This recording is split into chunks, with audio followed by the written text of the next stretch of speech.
Naquela noite, tudo parecia absolutamente comum na casa número 141 da Rua Jaguaribe, no bairro de Santa Cecília. Era uma terça-feira de março de 2005. Do lado de fora, o movimento habitual de uma cidade que nunca dorme. Do lado de dentro, a rotina silenciosa de uma família como qualquer outra. Adriana preparava a mesa, Maurício desligava a televisão e as crianças, Lucas e Helena, brincavam com peças de montar no tapete da sala. O cheiro de arroz com alho se misturava ao de carne assada, criando aquele ambiente morno e familiar que só o jantar em família consegue oferecer. Pouco depois das 20h30, a vizinha do 143, Dona Lourdes, ouviu gargalhadas vindas da sala. Eram as crianças, provavelmente. Às 21h10, o som da louça sendo lavada. Às 21h30, tudo ficou em silêncio. Não um silêncio comum de fim de noite. Era um silêncio que pesava no ar, como se tivesse engolido os ruídos. E desde então, ninguém nunca mais viu ou ouviu qualquer coisa vinda daquela casa. Na manhã seguinte, estranhando a ausência de barulho e da movimentação costumeira, Dona Lourdes bateu na porta. Nada. Tentou pela janela da cozinha, já aberta. Lá dentro, os pratos ainda estavam na pia, as cadeiras empurradas, uma panela sobre a mesa com os restos do jantar. O jornal do dia anterior estava dobrado no sofá, com a manchete sobre o aumento da passagem de ônibus. Tudo estava exatamente no lugar, exceto por uma ausência absoluta, nenhum sinal da família Neves. A polícia foi chamada. Não havia sinais de arrombamento, luta, roubo ou qualquer coisa que sugerisse um crime comum. Todos os documentos estavam intactos, os celulares deixados sobre o balcão, as roupas no armário, as mochilas escolares encostadas ao lado da porta. Era como se tivessem simplesmente evaporado. O caso foi noticiado por toda a cidade como um dos desaparecimentos mais inexplicáveis da década. Investigações foram feitas, hipóteses levantadas, sequestro, fuga, pacto. Mas nenhuma teoria foi capaz de sustentar-se. Com o tempo, o caso foi sendo engolido pelo esquecimento. 10 anos se passaram. A casa ficou vazia por algum tempo, depois foi alugada, depois vendida. Mas nenhum morador permaneceu muito. Reclamavam de ruídos, sensações estranhas, sombras em corredores. Alguns diziam que as crianças ainda brincavam ali à noite. Em 2015, Daniel Souza, um jornalista investigativo de 32 anos, se depara com um velho recorte de jornal enquanto organizava arquivos do pai, também jornalista. Família desaparece após jantar em Santa Cecília. Algo naquele título o agarrou de maneira inesperada. Ele passou a noite inteira relendo matérias antigas, comparando versões, tentando entender como um caso daquele porte simplesmente desapareceu da memória coletiva da cidade. Daniel sempre teve um fascínio peculiar por histórias não resolvidas. Em especial, aquelas que pareciam desafiar a lógica, que resistiam ao tempo e às explicações simples. A história dos Neves era exatamente isso. Algo nele dizia que havia mais. Muito mais, escondido sob aquele silêncio empoeirado. E é aqui que tudo começa de novo. Antes de seguirmos, se você gosta de histórias que desafiam a lógica e mergulham em mistérios não resolvidos, inscreva-se agora no canal. Isso nos ajuda a continuar trazendo narrativas profundas e investigações reais como esta. E prepare-se. O que você está prestes a descobrir pode mudar completamente sua percepção sobre o que é possível e o que não é. A primeira vez que Daniel parou diante da casa da Rua Jaguaribe foi em uma manhã chuvosa de outubro. A fachada estava coberta por uma era densa e desorganizada, como se o tempo tivesse decidido costurar o silêncio nas paredes. As janelas do andar superior permaneciam fechadas, enquanto o portão enferrujado rangeu com um gemido metálico assim que ele o empurrou. A casa, embora tivesse passado por reformas, ainda carregava o peso de algo inacabado, suspenso no ar como poeira que nunca assenta. No interior, os atuais moradores haviam se mudado fazia menos de um ano. Um casal jovem, designers gráficos, que estavam reformando aos poucos e pretendiam transformar a antiga casa em um estúdio residência. Daniel conversou com Lucas Mendes, o proprietário, que relatou ter encontrado alguns objetos curiosos durante a reforma: um álbum de fotografias da década de 90, uma medalhinha quebrada atrás do rodapé e, o mais intrigante, um quarto no andar de cima, onde, segundo ele, o tempo parecia mais lento. Daniel pediu permissão para dar uma volta sozinho.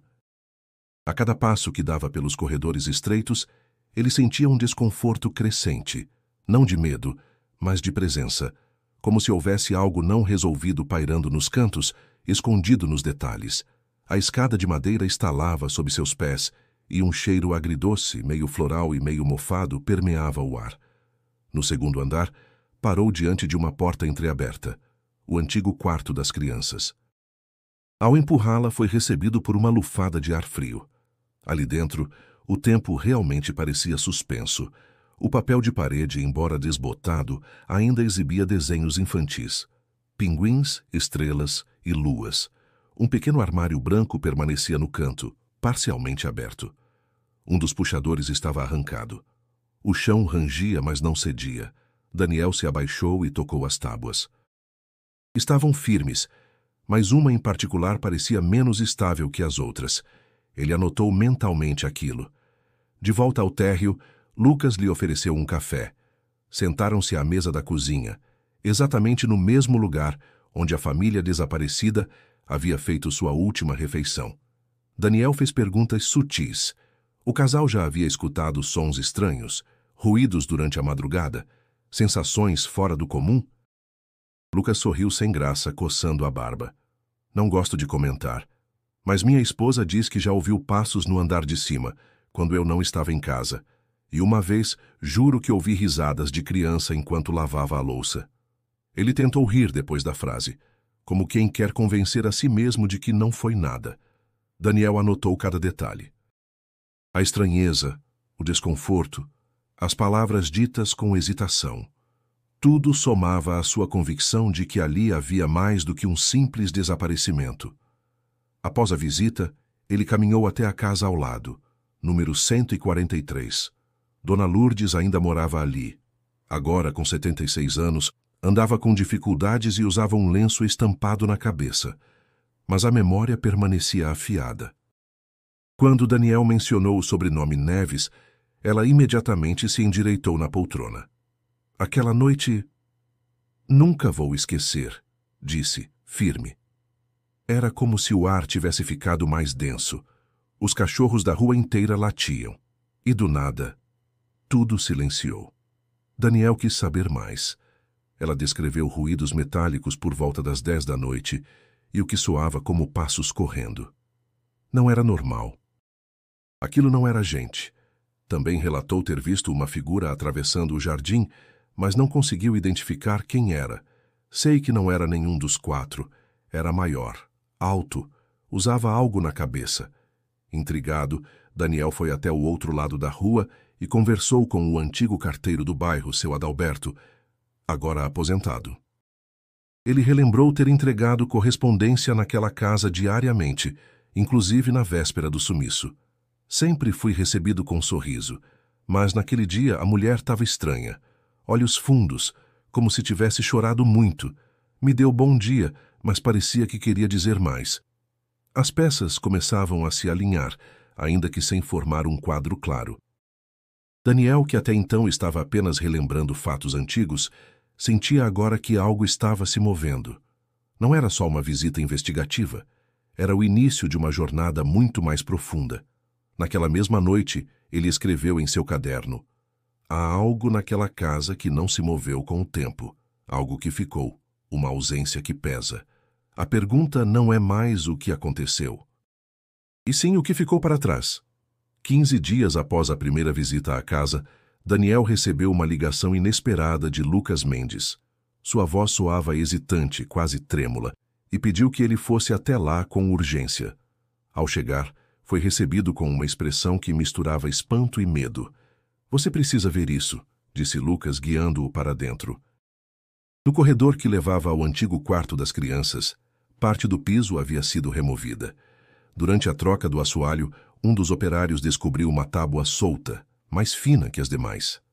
Ao levantá-la, depararam-se com um pequeno compartimento escavado, onde repousava um envelope amarelado, lacrado com cera antiga, escondido sob o madeiramento. O envelope não continha remetente nem data. Apenas uma única palavra escrita com uma caligrafia trêmula. Desculpem. Daniel segurou o papel com luvas. O conteúdo era breve, mas arrebatador. Ninguém vai acreditar em mim, mas não foi humano.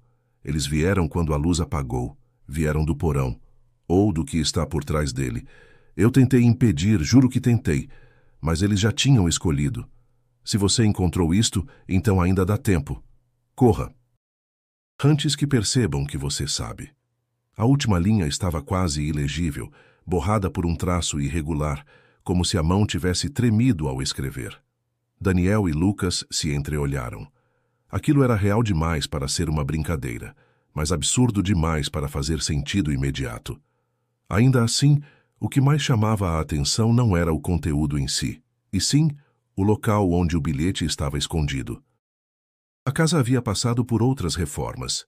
Como ninguém havia notado aquele compartimento antes.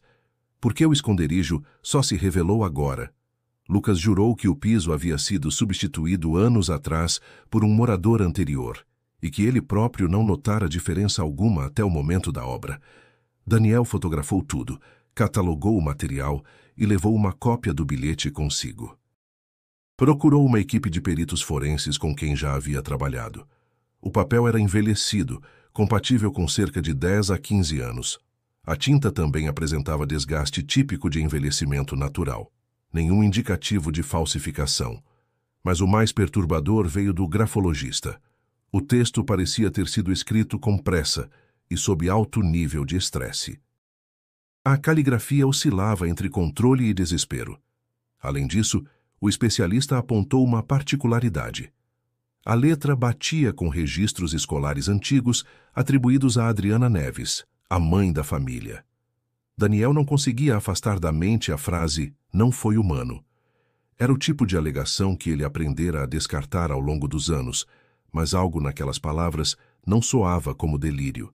Havia dor, sim, mas também uma lógica interna que o desconcertava. O bilhete não era vago. Era um pedido de ajuda atrasado, um aviso que ultrapassou o tempo. Naquela mesma semana, ele decidiu investigar arquivos do caso com mais profundidade. Passou tardes inteiras no Arquivo Público de São Paulo, onde recuperou os autos originais do inquérito policial.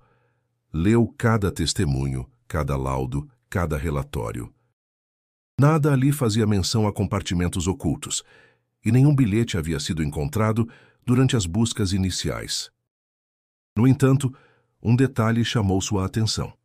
Um dos primeiros policiais que atenderam à ocorrência em 2005 havia mencionado numa observação marginal do relatório que o chão do quarto das crianças parecia desnivelado em uma pequena área, mas foi descartado como um problema estrutural comum. O policial em questão havia se aposentado. Daniel o procurou, sem sucesso. Decidiu então voltar ao bairro, desta vez focado em reler a casa. Não com olhos de repórter, mas com o olhar de quem procura aquilo que foi esquecido. Conversou novamente com Dona Lourdes. Perguntou se Adriana ou Maurício, nos dias anteriores ao desaparecimento, haviam dito algo estranho. Ela pensou por alguns instantes antes de responder. Um dia antes, Adriana me pediu sal emprestado. Coisa boba. Mas lembro que ela estava esquisita. Perguntou se eu acreditava em coisas do outro mundo. Eu ri, claro, mas ela não riu. Só disse: "Tem gente que acredita tarde demais." A frase ressoou na mente de Daniel como um eco. Cada elemento que surgia parecia se entrelaçar a um padrão invisível. Um padrão que talvez estivesse ali o tempo todo, disfarçado na banalidade. E agora, com o bilhete em mãos, o que antes era uma ausência sem forma começava a ganhar contornos. O silêncio da casa já não era apenas vazio, era um sussurro esperando ser decifrado. Os dias seguintes foram dedicados a mergulhar na vida da família Neves. Daniel sabia que compreender o desaparecimento Exigia mais do que apenas examinar a noite do sumiço.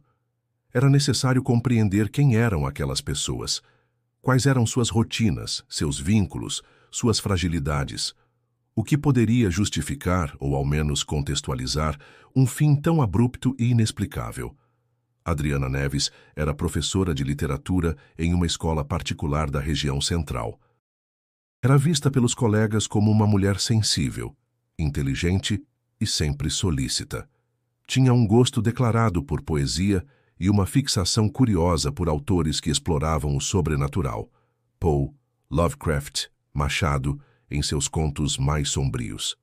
Alguns colegas relataram que, nos meses que antecederam o desaparecimento, ela parecia mais dispersa, falava menos e evitava encontros sociais.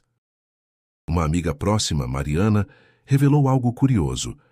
Adriana havia confidenciado estar tendo pesadelos constantes, sempre com a mesma cena, um corredor escuro que terminava em uma porta que se abria sozinha. Maurício Neves, por sua vez, era gerente de uma loja de materiais elétricos. Trabalhador metódico, silencioso, conhecido por sua pontualidade e pragmatismo. Não era alguém de grandes amizades, mas mantinha relações cordiais com todos. Segundo relatos, nos últimos dias antes do desaparecimento, passou a sair mais cedo do trabalho, justificando com dores de cabeça recorrentes e mal-estar. Um colega, no entanto, mencionou que Maurício parecia preocupado com algo. Como se soubesse que algo estava para acontecer, mas não quisesse dizer em voz alta, relatou. Lucas, o filho mais velho, tinha 9 anos. Descrito pelos professores como um menino inteligente, criativo e muito introspectivo. Gostava de desenhar, construir estruturas com blocos de montar e inventar histórias. Havia algo nele que chamava a atenção, uma maturidade precoce, uma forma de olhar que parecia pesar mais do que a idade permitia. Em uma de suas provas, escreveu uma frase que a professora guardou por achar estranha para uma criança. Existem lugares onde a sombra respira. Helena, com apenas 6 anos, era o oposto do irmão. Expansiva, falante, curiosa. Seu comportamento, porém, começou a mudar repentinamente. A antiga babá da família, Rita, contou a Daniel que a menina havia desenvolvido o hábito de falar sozinha, especialmente nas tardes em que ficavam sozinhas em casa. Quando questionada sobre com quem falava, Helena respondia: com os do andar de baixo. Intrigada, Rita perguntava quem eram, e a menina sempre dava a mesma resposta: são os que não gostam de luz. Na última semana antes do sumiço, Helena se recusou a entrar no quarto das crianças. Dormia no sofá enrolada em um cobertor e sempre exigia que todas as luzes da casa permanecessem acesas. Rita comentou o fato com Adriana, que minimizou. Disse que eram coisas de criança, mas quando Rita insistiu, Adriana respondeu com um olhar estranho e uma frase seca: tem coisas que a gente não entende e é melhor não entender. Esses relatos acendiam em Daniel uma sensação incômoda de padrão. Era como se a normalidade estivesse se desmanchando aos poucos, como tinta escorrendo em uma parede. Nada parecia explícito, mas o conjunto de sinais apontava para um tipo de desgaste invisível, um desequilíbrio que se instalava dentro da casa, atingindo os 4 de forma lenta e silenciosa. Tentando ir além dos depoimentos, Daniel buscou registros escolares antigos. Em uma pasta esquecida no arquivo morto da escola, encontrou desenhos de Lucas que haviam sido guardados por uma professora. Eram cenas aparentemente infantis, casas, árvores, pessoas sorrindo. Mas havia algo repetitivo. Em vários deles surgia um detalhe comum, uma porta preta no chão, sempre no canto inferior do desenho, com o que pareciam ser mãos tentando sair. Daniel fixou os olhos em um dos desenhos mais inquietantes. Nele, a família estava reunida à mesa, como em um jantar. Mas no centro da imagem, havia um vulto escuro com olhos brancos, de pé ao lado da cadeira de Lucas. O menino havia rabiscado ao lado. Ele gosta de ficar perto quando comemos. Com aquele material em mãos, Daniel voltava a perceber o quão perto a resposta parecia estar e, ao mesmo tempo, o quanto ela se escondia em símbolos e silêncios. Não era mais possível considerar aquilo coincidência. A família Neves vinha dando sinais, cada um à sua maneira, de que algo estava em curso. Algo sutil, crescente e ameaçador. Naquele momento, o jornalista entendeu que não era mais uma investigação qualquer. Era como se a história estivesse tentando contar a si mesma, pedindo para ser ouvida através de pistas deixadas por aqueles que já não podiam mais falar. O antigo quarto de Lucas, agora parcialmente transformado em escritório por Lucas Mendes, ainda guardava traços do passado. Daniel pediu para examinar os móveis deixados pelos antigos moradores e foi conduzido a um armário branco empurrado para o canto, coberto por caixas de livros. Estava empoeirado, com as dobradiças rangendo ao mínimo movimento. Ao abri-lo, o cheiro de madeira velha misturado a algo mais difícil de definir escapou lentamente, como se aquele móvel guardasse não apenas objetos, mas o próprio tempo. No fundo do armário, entre papéis soltos e brinquedos antigos, Daniel encontrou uma caixa de papelão pequena e desbotada. Dentro dela havia cadernos de desenho, aparentemente feitos por Lucas. A princípio, pareciam apenas esboços infantis comuns. Dinossauros, navios piratas, robôs. Mas conforme ele folheava, percebeu um padrão repetido com insistência quase obsessiva. Um símbolo estranho, desenhado em várias páginas, sempre de forma central. Um círculo com 3 traços verticais em seu interior. Daniel fotografou os desenhos e anotou a ordem em que apareceram. Em alguns, o símbolo surgia na parede de uma casa. Em outros, flutuava sobre a cabeça de figuras humanas que pareciam ajoelhadas. Um dos cadernos continha apenas símbolos, desenhados com força, como se o menino os tivesse gravado com raiva ou desespero. Em uma das últimas páginas, havia algo ainda mais inquietante. A representação de uma figura feita inteiramente do símbolo repetido várias vezes, formando um corpo desproporcional, com olhos brancos e vazios. Abaixo, uma frase escrita com caligrafia infantil. Ele mora onde o chão não termina. Intrigado, Daniel levou os registros até o professor Davi Mencati, especialista em iconografia e simbologia antiga da USP. O professor examinou os desenhos com atenção e silenciou por alguns minutos. Em seguida, disse que o símbolo em questão não era amplamente conhecido, mas guardava semelhanças com marcas utilizadas em rituais sincréticos entre o catolicismo e crenças afro-brasileiras, adaptados durante o período colonial. Este círculo com os 3 traços já havia algo semelhante em registros do século XVIII, explicou Mencati. Era usado em rituais de proteção contra entidades conhecidas como cruzadores, espíritos errantes que, segundo a crença, não pertencem a este mundo nem ao outro, mas transitam entre ambos. Daniel franziu o senho. A associação com proteção parecia irônica diante do que os desenhos sugeriam. Só que aqui não parece que o símbolo esteja protegendo, completou o professor. Parece que ele está chamando. O jornalista questionou se havia algo mais específico relacionado ao símbolo. Mencati prometeu vasculhar seus arquivos e dar um retorno. Enquanto isso, Daniel decidiu entrevistar a antiga professora de Lucas, Dona Irene, agora aposentada. Mostrou-lhe alguns desenhos.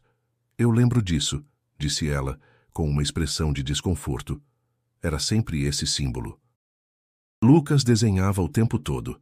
Às vezes escondia os papéis atrás da estante. Eu achava que era só imaginação fértil, sabe? Mas teve um dia que ele me disse uma coisa. Daniel pediu que ela continuasse. Eu perguntei o que aquilo significava. E ele respondeu. É para ele saber onde me encontrar. Perguntei quem era ele e ele só disse, o que vem debaixo da casa. Aquelas palavras eram como ganchos invisíveis puxando Daniel para um lugar mais fundo da história. Ele já não sabia se investigava um crime ou se era levado por algo que não podia ser nomeado. Os desenhos, o símbolo, as frases da criança, tudo indicava que Lucas sabia mais do que qualquer um havia imaginado. E se ele sabia, talvez tivesse tentado avisar. Daniel voltou à casa naquela noite com o coração apertado. O armário, os papéis, o símbolo. A casa parecia querer revelar algo aos poucos, em camadas, Nada vinha fácil, mas vinha. E agora, o que se desvelava era algo que não se encaixava nos moldes da realidade. Antes de sair, Daniel parou no corredor e olhou para a escada que levava ao porão, ainda lacrada desde a venda. Um pensamento cresceu como espinho em sua mente. E se aquele símbolo não fosse apenas um aviso ou um apelo? E se fosse uma marca, um convite? Ele não sabia ainda. Mas sentia que, seja o que fosse, não estava pronto para parar ali. Era madrugada quando Daniel decidiu voltar à casa. Não havia agendado com Lucas nem avisado ninguém. Algo dentro dele o empurrava, uma urgência difícil de explicar. Com uma lanterna, ferramentas básicas e o bilhete ainda guardado no bolso, atravessou o portão rangente mais uma vez. A casa estava vazia, pois o casal havia viajado. Um detalhe conveniente, ou orquestrado. Desceu lentamente até o porão. A entrada era uma porta baixa no corredor lateral, parcialmente oculta por uma estante.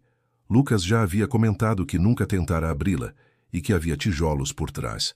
Daniel havia notado a marca no reboco na visita anterior. Com a ajuda de uma alavanca, começou a soltar os blocos. Um a um, com o som surdo de pedra contra pedra, ele abriu espaço até conseguir ver para dentro. O cheiro foi a primeira coisa que o atingiu. Umidade antiga, mofo entranhado e algo mais. Um odor metálico, como ferro oxidado. Acendeu a lanterna e penetrou no espaço reduzido. O teto era baixo e o chão irregular. A terra batida parecia ter sido remexida em alguns pontos. Era como se alguém tivesse escavado e depois coberto às pressas. As paredes, porém, chamaram sua atenção imediata. Eram cobertas por riscos, símbolos e palavras escritas com carvão ou algum material escuro. As inscrições se espalhavam de forma caótica, sem padrão aparente. Algumas eram em português arcaico, outras em latim, e havia uma sequência escrita em algo que ele não conseguia identificar. Daniel se aproximou de uma das paredes laterais. Entre os símbolos lá estava ele. O círculo com os 3 traços, repetido dezenas de vezes, sempre cercado por outros sinais menores. No canto esquerdo do porão, quase soterrada, havia uma pequena prateleira de madeira. Sobre ela, repousava uma boneca sem olhos de tecido puído, com os braços amarrados por um cordão vermelho. Ao lado, uma vela apagada e uma fotografia envelhecida. Ele a pegou com cuidado. Era uma imagem da família Neves, sorrindo diante da casa, mas os rostos das crianças estavam riscados com força. Linhas profundas que atravessavam olhos e bocas. O papel tinha marcas de umidade e de queimadura na borda. Daniel sentiu um arrepio subir pelas costas. O ambiente parecia pulsar com algo que ele não conseguia nomear. Havia calor, embora não houvesse fonte visível. Uma presença densa, que parecia observá-lo mesmo na ausência de olhos. O ar estava pesado, como se não fosse feito apenas de oxigênio, mas de história não dita. No centro do porão havia uma marca no chão, uma espécie de círculo levemente escavado, envolto em pedras pequenas. Dentro dele, uma substância escura que Daniel não conseguiu identificar de imediato. Passou o dedo, sentiu textura seca e grumosa. Quando aproximou a lanterna, notou algo que parecia cabelo humano preso nas bordas. O jornalista recuou, o estômago se revirando. Aquilo não era vestígio de uma família comum. Aquilo era um altar feito por alguém que conhecia rituais. Ou que tentava imitar algo que jamais deveria ter sido tocado. Enquanto registrava o espaço com o celular, um som seco ecoou do andar de cima, como um estalo de madeira se partindo. Ele congelou, esperou. Silêncio. Deu mais alguns passos e sentiu o chão ranger sob os pés. Uma sensação gelada passou por seu ombro direito, como se algo tivesse cruzado atrás dele. Virou-se de forma brusca. Nada. Apenas o eco de sua própria respiração acelerada. Saiu do porão o mais rápido que pôde, sentindo que a casa o rejeitava, ou o testava. Não sabia ao certo. Do lado de fora, a madrugada estava fria, mas o ar era respirável. Finalmente. Já em casa, passou horas analisando as imagens. Pesquisou os símbolos. Muitos deles apareciam em textos antigos relacionados a cultos de passagem, rituais feitos para guiar ou aprisionar entidades entre mundos. Descobriu que o símbolo principal, o círculo com 3 traços, fora usado por uma seita obscura no interior de Minas Gerais no século XIX, ligada a desaparecimentos nunca solucionados. As conexões começavam a surgir, ainda que esparsas. Não era mais apenas um desaparecimento familiar. Era a presença de algo antigo, meticuloso, e que talvez estivesse além do entendimento racional. E Daniel sabia, havia algo naquela casa que ainda não mostrara tudo. O porão era apenas o começo.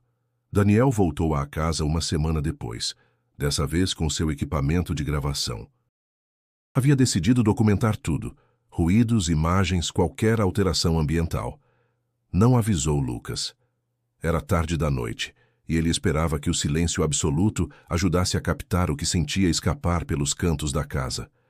Instalou câmeras em 3 pontos estratégicos: no antigo quarto das crianças, na entrada do porão e no corredor central. Deixou os gravadores ativados, ajustou o foco e passou a observar. As primeiras horas correram em silêncio, mas às 2h17 da madrugada, o primeiro som surgiu, um leve arranhar vindo do andar de cima. Não era o ranger comum da madeira antiga. Era ritmado como dedos pequenos raspando contra algo sólido. Daniel permaneceu imóvel. O som durou menos de 1 minuto e cessou de forma abrupta. Ele subiu com cautela. O quarto das crianças estava do mesmo jeito, mas agora a porta, que ele havia deixado totalmente aberta, estava encostada. Quando empurrou com suavidade, a madeira rangeu como se resistisse. A câmera piscava em vermelho, indicando que havia gravado algo. Ele vasculhou cada canto do cômodo. Nada. Nenhuma movimentação, nenhum sinal físico de alteração. Mas o clima havia mudado. O ar estava mais denso, mais frio. Um frio que não vinha de correntes de ar, mas parecia emanar das próprias paredes. Ao checar o vídeo gravado minutos antes, viu a porta se movendo sozinha, lentamente, como se algo, ou alguém, tivesse empurrado por dentro. A tensão aumentou. Daniel respirava com dificuldade, como se o espaço o comprimisse. Decidiu verificar a câmera do corredor. Ao revisar a gravação, congelou. Às 2h19, uma sombra atravessava lentamente o corredor, indo em direção ao porão. A imagem era turva, mas inegavelmente havia movimento. A silhueta era alta, disforme e o mais perturbador. Parecia pairar a alguns centímetros do chão. Voltou ao porão, mesmo contra o impulso de fugir. Lá embaixo, o ar estava mais pesado do que nunca. As inscrições nas paredes pareciam ter escurecido, como se a tinta tivesse sido renovada. Daniel tentou gravar um novo vídeo, mas o celular travou. A tela ficou preta por segundos, depois reiniciou sozinha. Ao voltar, todas as imagens captadas estavam corrompidas. Ele saiu às pressas, assustado, e decidiu procurar novamente os vizinhos. Foi então que localizou seu Amadeu, antigo morador da rua que havia se mudado para o interior, mas estava temporariamente hospedado com a filha, na mesma quadra. Amadeu lembrava bem da noite do desaparecimento. Disse que viu vultos entrando e saindo da casa entre 9 e 11 da noite. Vultos encapuzados com passos leves demais para adultos. Ele os chamou de figuras brancas, embora reconhecesse que não conseguia descrever com exatidão o que vira. Era como se estivessem ali, e não estivessem, como se a luz deslizasse por cima deles, sem realmente tocá-los. Daniel perguntou por que não relatou isso à polícia. Amadeu deu de ombros. Porque quem diz que vê esse tipo de coisa, ou é louco, ou quer atenção. Eu só queria esquecer. De volta ao seu apartamento, Daniel passou horas tentando recuperar as gravações corrompidas. Conseguiu restaurar parcialmente o áudio de um dos trechos do porão. Entre o ruído estático e o chiado, havia sussurros, baixos, indistintos. Mas uma frase se repetia em tom seco e irregular. Eles já estavam aqui. A frase ecoou dentro dele como uma confirmação. Nada havia começado em 2005. Aquilo era mais antigo. A família Neves foi apenas mais uma peça em algo que vinha se arrastando há muito mais tempo. E agora, ele havia aberto uma porta que talvez jamais devesse ser tocada. Na manhã seguinte, ao revisar os equipamentos, encontrou algo que não esperava. Em uma das imagens captadas na entrada do porão durante a madrugada, havia um frame isolado, em que o símbolo, o círculo com os 3 traços, aparecia riscado na parede. Ele tinha certeza de que aquele símbolo não estava lá na noite anterior. Reviu fotos anteriores. Confirmado. Ele surgira durante a noite. Como? Por quê? Por quem?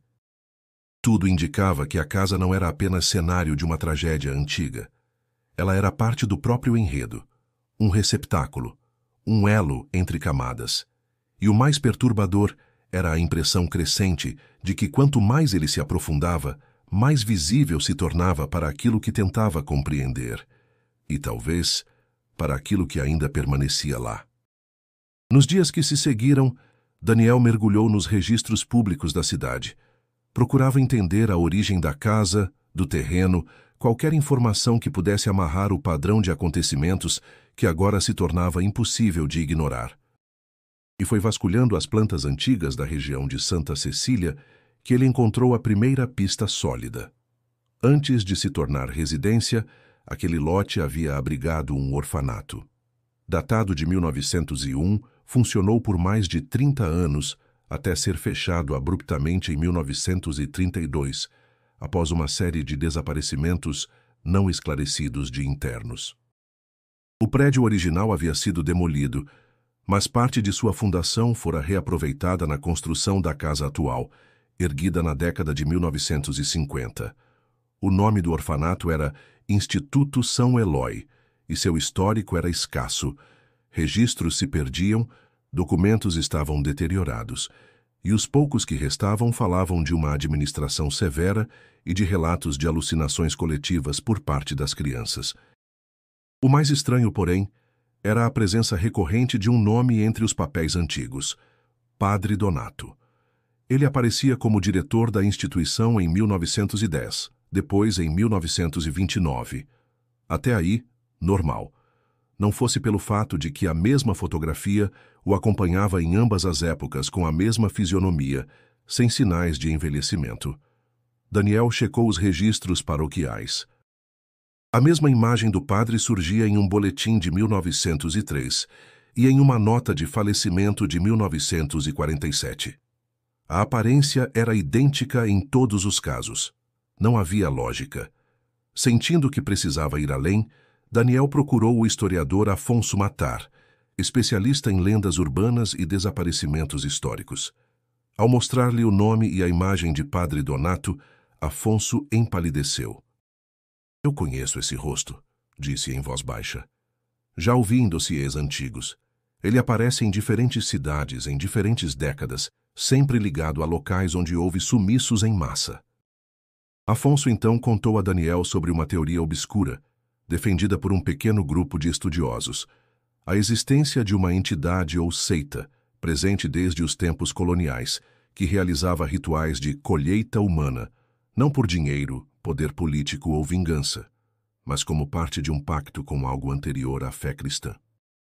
Segundo esses relatos, certos locais seriam pontos de acesso, portais entre realidades e, em datas específicas, exigiriam ofertas. "O mais perturbador", disse Afonso encarando Daniel com seriedade, "é que há registros de famílias inteiras que desapareceram nessas datas.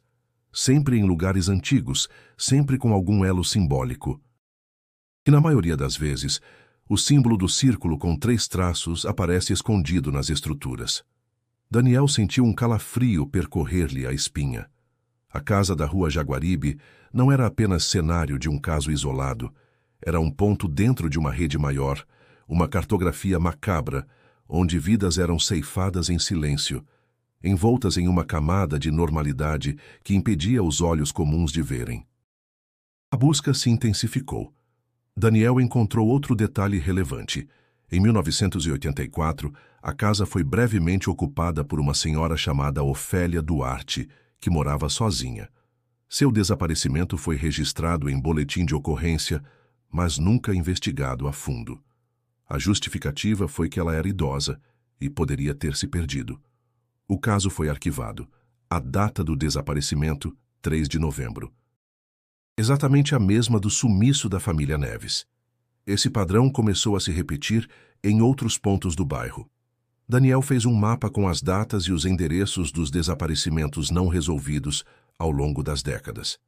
A maioria se concentrava em um raio de 5 quadras em torno da casa. As datas coincidiam em ciclos.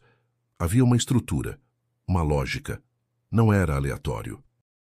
O que mais o assustava, porém, era a crescente sensação de ser observado. Nos últimos dias, notara vultos em sua janela à noite, interferências estranhas em suas gravações e uma presença constante em seus sonhos. Uma figura encapuzada, imóvel, parada no fim de um corredor escuro. Mesmo assim, não parou. Estava convencido de que havia algo por trás da história da família Neves que ultrapassava a simples tragédia. Era uma linha de continuidade, uma repetição sinistra onde diferentes épocas, nomes e rostos se curvavam a uma mesma força. No centro de tudo, a casa, como uma âncora fixada entre camadas da realidade, à espera de quem ousasse decifrá-la. E Daniel sabia, ele estava chegando perto. Mas quanto mais perto chegava, mais a própria realidade ao seu redor parecia desmoronar em detalhes quase imperceptíveis. E mesmo assim, ele não conseguia parar. Daniel estava à beira de um limite que não sabia nomear. As informações que reunira não se encaixavam em uma linha lógica convencional. E ainda assim, formavam uma estrutura coerente, como peças de um quebra-cabeça com regras próprias. As imagens captadas, os documentos antigos, os testemunhos ignorados ao longo das décadas, tudo apontava para a mesma direção. Mas não havia conclusões. Havia apenas mais perguntas e medo. Naquela noite, dormiu pela primeira vez com as luzes acesas. Sonhou com Helena. Ela aparecia diante dele, sentada no topo da escada da casa, com um vestido branco sujo e os olhos muito abertos. Não dizia nada, mas apontava para o porão. Quando ele se aproximava, a escada se desfazia e tudo escurecia. Acordou com o coração acelerado, suando, mesmo com a janela aberta e o ar frio da madrugada invadindo o quarto. Tomou uma decisão. Voltaria à casa mais uma vez. Sozinho. Não apenas para buscar mais provas, mas para encarar aquilo que estava sendo revelado a conta-gotas. Algo nele precisava estar naquele espaço mais uma vez, como se a própria casa exigisse sua presença. Chegou às 9 da noite. O bairro estava silencioso. A fachada da casa, envolta por sombras e ciprestes mal cuidados, parecia menor, como se estivesse encolhendo com o tempo. No interior nada havia mudado, exceto a atmosfera.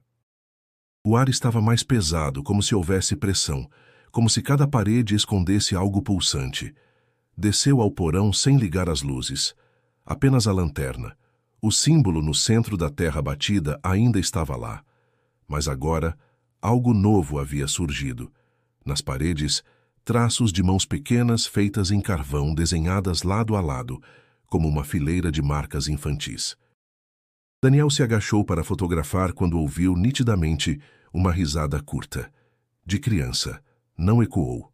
Foi direta, próxima. Sentiu o corpo inteiro se enrijecer. Olhou ao redor. Vazio. Subiu de volta com passos rápidos. Ao atravessar o corredor, as lâmpadas piscavam. Quando chegou à sala, viu a porta da frente entreaberta. Ele tinha certeza de que a havia fechado. Antes que pudesse tocá-la, uma rajada de vento atravessou o ambiente apagando a luz. Foi nesse momento que ouviu. Não um som comum, não um ruído físico, mas uma espécie de voz na mente, ou talvez um sussurro colado à pele. Você abriu. Aquilo o atingiu como um peso interno, como um pensamento que não era seu. Cambaleou, tateando no escuro, até encostar-se à parede. De repente, tudo cessou. Silêncio total. As luzes pararam de piscar.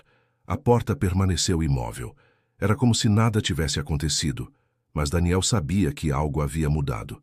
A casa agora sabia seu nome. Saiu dali com pressa.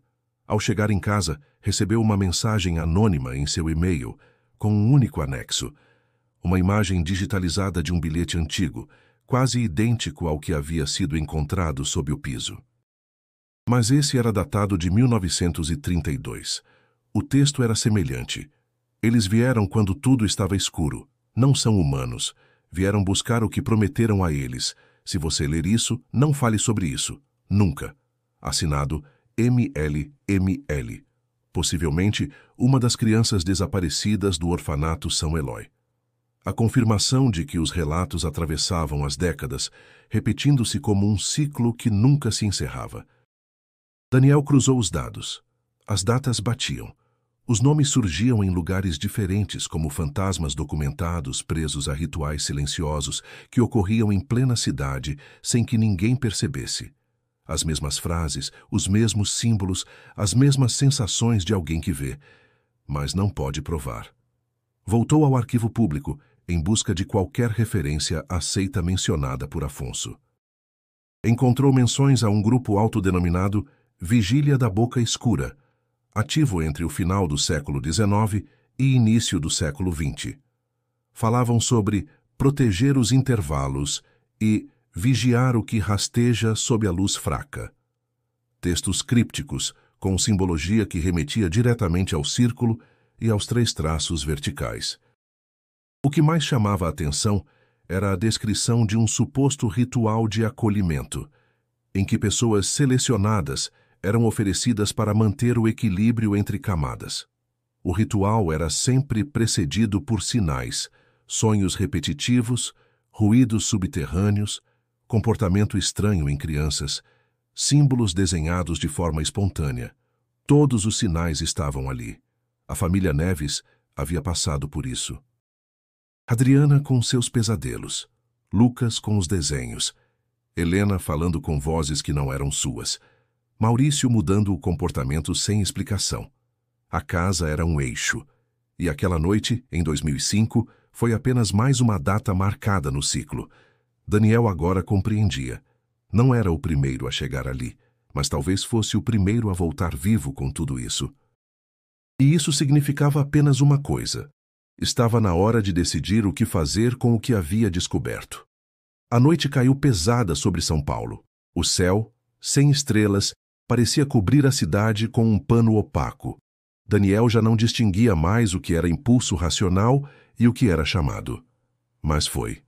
Levava apenas uma lanterna, um caderno e o bilhete de 2005 dobrado no bolso.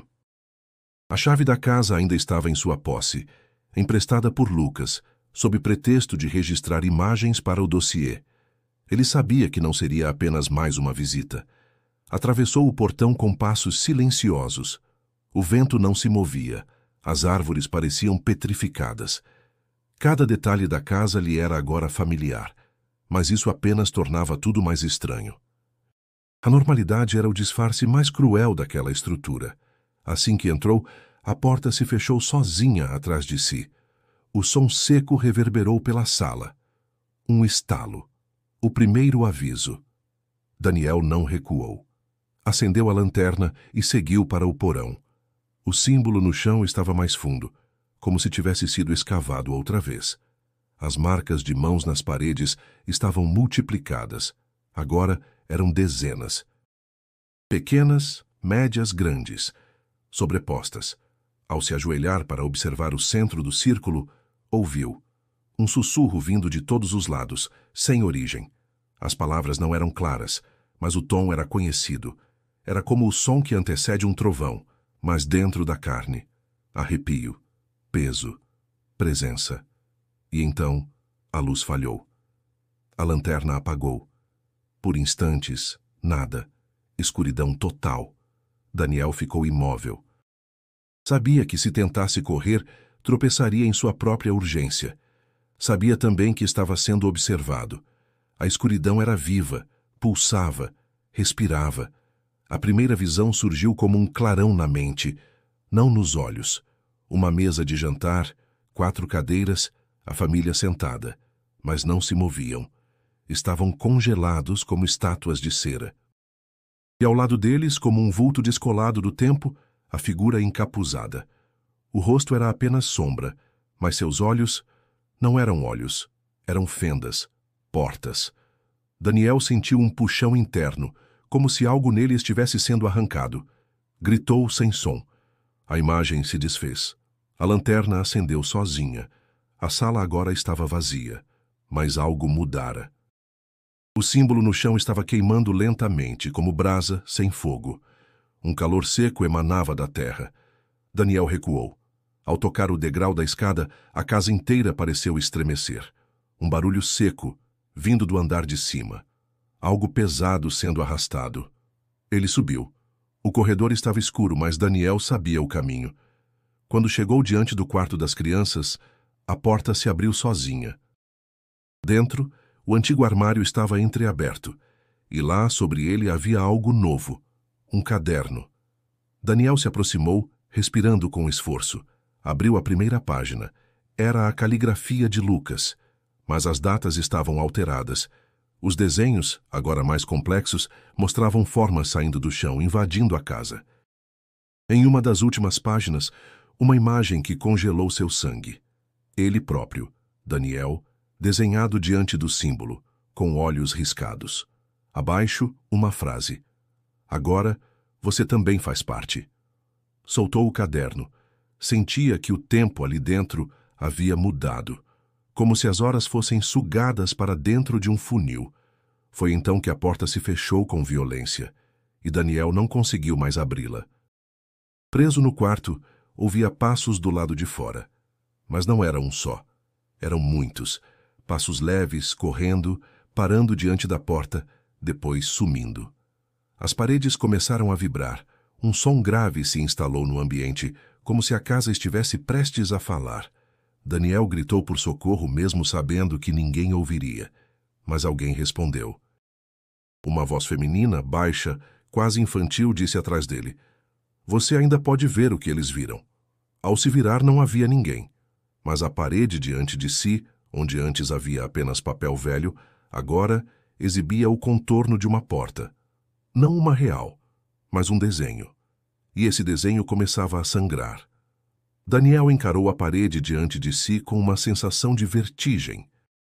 O desenho da porta, agora marcado por uma linha vermelha que escorria lentamente como sangue, parecia pulsar. Não era tinta. Não era tinta. Cada célula de seu corpo gritava que aquilo ultrapassava qualquer entendimento lógico. Mas era real. Estava acontecendo diante dele. A figura da porta desenhada parecia respirar. O contorno expandia e contraía em ritmo irregular, como se aquilo fosse, de fato, uma entrada para algo que queria sair. E então, sem aviso, a parede se abriu. Não como uma porta comum. Foi como se a matéria tivesse se dobrado sobre si, revelando uma passagem estreita e escura. Um cheiro de terra molhada e ferro tomou o ambiente. Daniel hesitou por instantes, o corpo inteiro paralisado pelo instinto. Mas algo o puxava. Não fisicamente. Era uma atração interna, profunda, um saber inevitável. Ele precisava atravessar. Deu um passo, depois outro. O corredor além da passagem era feito de pedra úmida, como uma antiga galeria subterrânea. O teto era baixo e suas paredes estavam cobertas pelos mesmos símbolos que vira no porão. Ao fundo, uma luz fraca, não elétrica, mas viva, branda, tremulante, como um reflexo que nunca se fixa. À medida que avançava, sons começaram a emergir ao seu redor. Vozes infantis sussurrando palavras em uma língua que ele não compreendia. Choros abafados, risos curtos. E então algo mais. Uma música, trêmula. Um canto suave, monocórdico, que vinha de algum lugar mais profundo. A galeria terminou em uma sala circular. No centro, havia uma estrutura de pedra semelhante a um altar, e sobre ela, um pequeno objeto de prata, um medalhão. Daniel se aproximou. O símbolo estava gravado ali. Círculo, 3 traços. Mas ao tocá-lo, algo mudou. Uma força o empurrou para trás e a sala se apagou. A luz sumiu. Tudo escureceu de uma vez. Silêncio total. Por segundos ou horas, ele flutuou naquele vazio. Até que a voz retornou. Você viu o que não devia. Agora deve escolher. A voz não era masculina nem feminina. Era ambas. Era nenhuma. Era como ouvir o pensamento de uma coisa que nunca teve forma. Daniel tentou falar, mas a boca não respondia. Divulgue, e eles virão para mais. Silencie, e você o segura aqui, por um tempo. Uma sequência de imagens passou diante de seus olhos, como visões coladas à mente. A família Neves, sentada em um campo aberto, Lucas chorando, Helena olhando diretamente para ele, como se o visse naquele instante. Depois, o orfanato antigo, crianças de mãos dadas, encapuzadas, e ao fundo a figura de Padre Donato. Não sorria, apenas observava. A última imagem era sua própria. Daniel parado diante da casa, segurando um dossiê em chamas, e no reflexo da janela, a sombra com olhos de fenda. Acordou na sala principal. Estava deitado no chão, suado, com a garganta seca e os músculos trêmulos. A lanterna, ao seu lado, piscava. Ao se levantar, viu a parede onde estava o desenho da porta. Agora era apenas tinta seca. Nenhum sinal de sangue. Nenhuma passagem. Mas havia algo sobre a lareira. Um bilhete, dobrado com cuidado. A verdade é um preço que não se paga com vida, mas você ainda tem uma. Use com sabedoria. Daniel saiu da casa em silêncio. O sol já nascia, fraco, como se hesitasse em tocar aquele solo. Caminhou pelas ruas ainda vazias de Santa Cecília, sentindo o peso da escolha que precisava fazer. Tudo o que sabia, tudo o que vira, podia ser transformado em reportagem, podia estourar nas manchetes, mas a que custo? Naquela tarde, sentou-se diante do computador, redigiu o dossiê completo, incluiu tudo: documentos, gravações, imagens, transcrições. Terminou com uma frase: se você estiver lendo isto, é porque eu decidi contar, e porque algo vai acontecer de novo. Salvou o arquivo. Criptografado. Programado para envio automático. Tinha 48 horas para cancelar. Nos 2 dias seguintes, Daniel ficou em silêncio. Observava a casa de longe. Observava os arredores. Mas o mais perturbador era o que via no espelho. Pequenas distorções. Como se algo estivesse lentamente tentando se acomodar dentro dele. Na última noite do prazo, recebeu uma nova mensagem anônima. Apenas uma frase. Você agora sabe. E saber tem consequência. O dossiê foi publicado. Daniel decidiu não esperar. Fez o upload em múltiplas plataformas, enviou cópias para jornalistas, pesquisadores, fóruns especializados. Tudo o que descobriu, registros históricos, imagens, bilhetes, gravações, mapas, foi exposto de forma meticulosa. A reportagem se espalhou como fogo em vegetação seca. Nos primeiros dias, a história parecia apenas mais uma narrativa de mistério entre tantas. Mas bastou que veículos de grande alcance começassem a repercutir para o caso explodir. Jornais, canais de TV, podcasts. Todos queriam falar sobre a Casa do Círculo, como passou a ser chamada. E, inevitavelmente, a casa da Rua Jaguaribe virou ponto turístico. Curiosos, místicos, caçadores de assombrações, influencers. Gente de todo tipo começou a rondar a casa. As grades do portão foram pichadas. Um grupo invadiu à noite para filmar um contato direto com o além. 3 deles não completaram o vídeo. Um foi encontrado desacordado no porão. Os outros 2 desapareceram por horas, sendo localizados mais tarde vagando em ruas próximas, confusos, falando frases sem sentido. Nenhum se lembrava do que havia acontecido. A polícia interditou o imóvel por tempo indeterminado. Mas era tarde. O local já havia sido marcado por algo maior que sua estrutura física. Algo que já não estava apenas dentro das paredes, mas que se espalhava pelas mentes que o tocavam. Daniel foi procurado por todos os lados. Recebeu propostas de editoras, convites para programas, ofertas para transformar sua investigação em documentário. Recusou todas. Estava diferente, mais pálido, os olhos sempre fundos como se dormisse mal há semanas. Falava pouco, observava muito. Começou a receber mensagens anônimas. A maioria o acusava de ter acordado o que devia dormir. Outras pediam para ele parar agora, enquanto ainda há tempo. Mas o que mais o inquietou foi uma sequência de bilhetes deixados à porta do seu apartamento. Letras recortadas coladas em papel áspero. Sempre o mesmo conteúdo. A casa era o selo. Agora ela respira. Nas semanas seguintes, novos desaparecimentos ocorreram na região. Um jovem entregador sumiu após deixar um pedido na rua ao lado. Uma senhora foi vista andando pela madrugada com os pés descalços e nunca mais voltou para casa. 2 adolescentes que tiraram fotos junto ao portão da casa foram internados após surtos psicóticos. Nenhuma dessas ocorrências teve explicação satisfatória. Daniel não se pronunciava. Limitava-se a atualizar um fórum próprio, com notas enigmáticas, quase criptografadas. Trechos como "a estrutura agora está solta" ou "o que chamava por eles já não precisa da casa" passaram a circular entre seus seguidores. A dúvida crescia. Teria ele revelado algo necessário ou condenado outros ao mesmo destino da família Neves? No 20º dia após a publicação do dossiê, Daniel recebeu um envelope sem remetente. Dentro havia uma foto, em preto e branco. Mostrava a casa, décadas antes, ainda com o letreiro do orfanato São Eloy na entrada. No canto inferior da imagem, uma menina de vestido branco. Era Helena. Impossível, mas era. Os olhos eram os mesmos. E no verso da foto, a caligrafia que ele agora reconhecia sem dúvida. Ainda estamos aqui, mas não por muito tempo. Daniel sabia que aquela fotografia não podia existir. Helena, com o mesmo rosto infantil, no pátio de um orfanato fechado antes de ela nascer. Era um paradoxo que rasgava qualquer linha cronológica compreensível.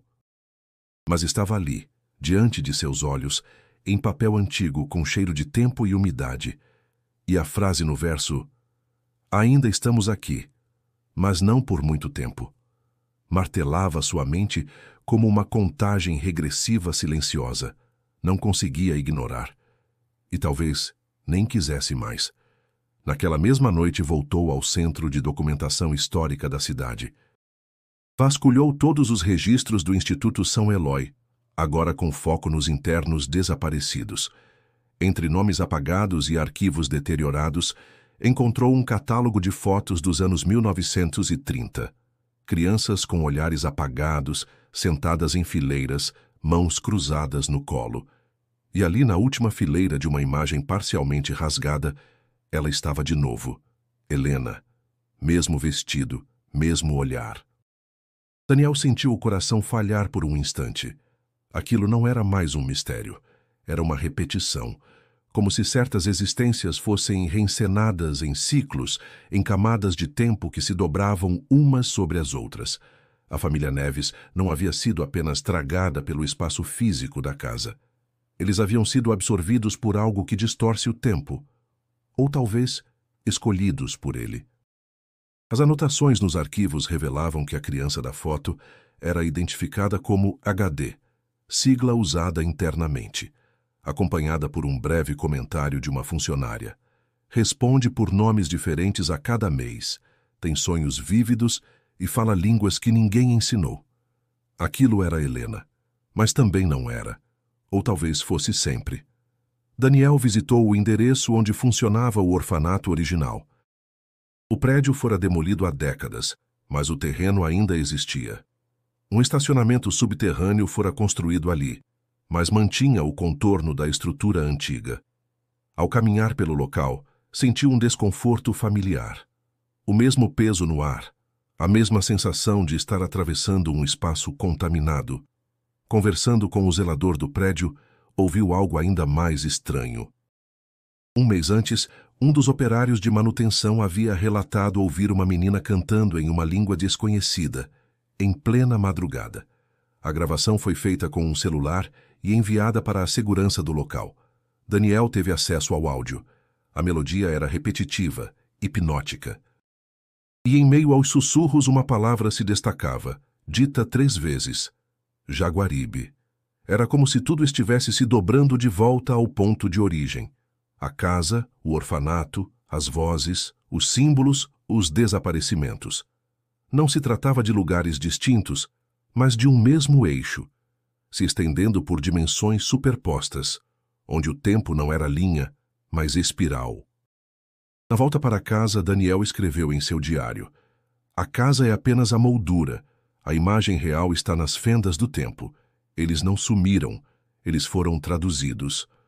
Sentia que se aproximava de algo final, mas não sabia se era revelação ou dissolução. Cada resposta parecia gerar mais perguntas. E agora, com Helena presente em 2 séculos distintos, com a mesma aparência e o mesmo aviso, só restava uma pergunta real. O que acontece quando o tempo finalmente se fecha? Foi numa tarde abafada, em um dos raros momentos em que Daniel tentava respirar longe da casa e dos arquivos, que tudo se fechou em um novo ponto de virada. Estava sentado no banco de uma pequena praça perto da rua Marquês de Itu, quando viu uma mulher parada do outro lado da rua. Ela usava um vestido claro, tinha os cabelos soltos e o olhar fixo, um olhar que ele já conhecia. Helena. Mas não era mais criança. Era uma mulher de pouco mais de 20 anos, embora seus olhos ainda tivessem aquela estranha imobilidade que ele vira nos retratos, como se não pertencessem à idade de seu corpo. Ela atravessou a rua devagar, como se o tempo ao redor cedesse espaço para seu caminhar. Sentou-se ao lado dele sem dizer nada por alguns segundos. O ar ao redor pareceu parar. Então, ela falou: "Eles acham que ainda estão dormindo, mas estão acordando." A voz era suave, firme e, ao mesmo tempo, antiga. Não parecia vir apenas de sua boca, mas de algum lugar mais profundo. Daniel, sem saber como começar, perguntou: "Você é a Helena?" Ela sorriu sem alegria. "Fui. Ainda sou. Mas também fui outras antes." O silêncio caiu entre os dois como uma cortina espessa. Daniel tentou entender. Quis saber onde ela esteve, como sobreviveu, o que aconteceu com a família. "Não há onde. Não como você pensa", disse ela. "Eles não morrem, não somem. Eles escorregam. Vão para onde o tempo dobra, onde o som ainda é escuro." Ela abriu a mão e lhe entregou um objeto envolto em tecido. Um medalhão. O mesmo símbolo, círculo com 3 traços verticais. Mas este era diferente. Parecia pulsar como se tivesse vida própria. "Quando for a hora, você vai saber o que fazer com isso." Daniel tentou fazer mais perguntas, mas ela já se levantava. "Você os viu, e eles viram você. Isso não se desfaz. Agora só resta seguir até o fim." Ela começou a caminhar em direção à rua oposta, mas antes de desaparecer entre os carros, virou-se uma última vez. "Ainda estamos aqui." Mas não por muito tempo. E sumiu, como se nunca tivesse estado ali. Daniel ficou paralisado por vários minutos. O medalhão queimava levemente em sua mão. A presença de Helena, ou daquilo que ela agora era, parecia ter alterado o espaço ao redor. O mundo não soava mais igual. Naquela noite, ele escreveu uma última entrada no caderno. "Há lugares que não são pontos no mapa, são rachaduras. Que algumas pessoas nascem com o destino de cair dentro delas, outras, de segurar o mundo para que ele não caia também." Ele não sabia se estava pronto para o que viria, mas agora carregava algo, um fragmento, uma chave, e sabia que a última porta ainda estava por se abrir. Daniel passou os dias seguintes em silêncio. Carregava o peso do medalhão como quem guarda um segredo frágil. Sabia que havia ultrapassado limites que talvez não pudessem ser desfeitos, mas agora tinha plena consciência de que o silêncio não era mais uma opção. Tudo o que descobrira não cabia apenas em sua mente. Precisava ser encerrado. Em uma noite especialmente quieta, decidiu voltar uma última vez à casa. Já não havia curiosos nem jornalistas à porta. A cidade parecia ter se cansado de olhar para algo que não compreendia. Ao entrar, notou que o silêncio agora tinha textura, peso. Não era mais ausência, mas espera. Desceu ao porão, levando o medalhão firmemente nas mãos. No centro da sala escura, onde o símbolo ainda marcava o chão, sentiu a pressão aumentar ao seu redor. Sabia que ali era o ponto onde todas as coisas convergiam, onde as camadas se tocavam. Colocou o medalhão no centro do círculo. Instantaneamente sentiu a terra vibrar sob os pés. Um murmúrio começou a se espalhar pelo espaço. Centenas de vozes baixas, quase inaudíveis, todas repetindo a mesma coisa, ao mesmo tempo. Ainda estamos aqui. Daniel fechou os olhos. A casa estremeceu como se respirasse fundo. Imagens inundaram sua mente. Adriana abraçando os filhos. Maurício protegendo-os em silêncio. Crianças do orfanato de mãos dadas. Helena, olhando para ele através das décadas. E então, tudo ficou claro. Eles não estavam presos. Estavam guardados. Eram parte de um equilíbrio instável, mas necessário. E o medalhão não era apenas um objeto. Era um elo, um ponto de conexão. O fim e o começo do ciclo. Daniel recuou lentamente. Sabia agora que havia feito o que precisava ser feito. Ao subir, viu que a casa parecia mais leve, como se algo tivesse sido libertado ou finalmente repousasse. Ao sair, olhou para trás uma última vez. Sentia a certeza estranha de que aquela casa sempre estaria lá. Mas talvez agora estivesse pronta para voltar a dormir. Em casa digitou sua última mensagem pública. Se alguém ler isso, entenda.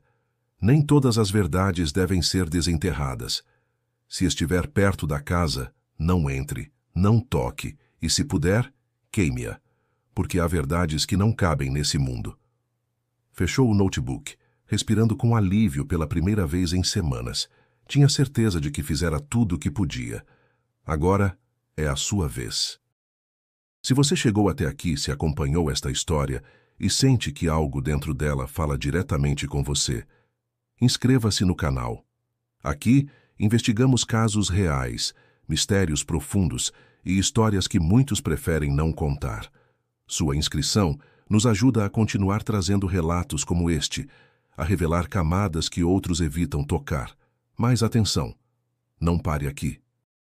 Se você deseja saber mais, se quer entender o que aconteceu depois e descobrir outros mistérios que podem mudar sua percepção sobre a realidade, clique agora no vídeo sugerido na tela. Mas esteja avisado. Algumas verdades não têm volta. Nos vemos em breve, se o tempo permitir.